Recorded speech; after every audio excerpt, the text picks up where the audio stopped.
Hi everyone, welcome to our channel Mathtics. On today's tutorial, I will guide you how you can sign in on Adobe account. For that, open any web browser on your device and you need to type a URL Adobe sign in and press enter on the keyboard.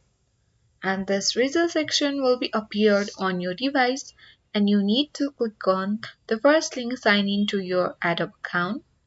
Page will be appear on your screen where you need to click on this sign in at this link of the Adobe account so you can access to the sign in page.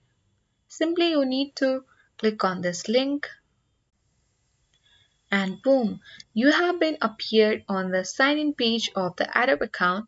You need to enter your email address and click on continue and enter your password to sign in on Adobe account.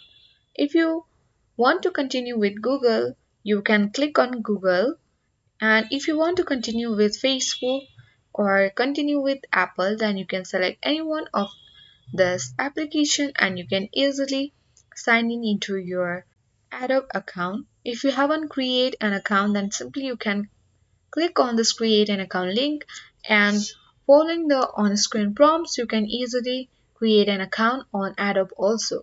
So if you like this video useful, then hit the like button, and if you are new to our channel, then subscribe it for more tutorial videos. Thank you.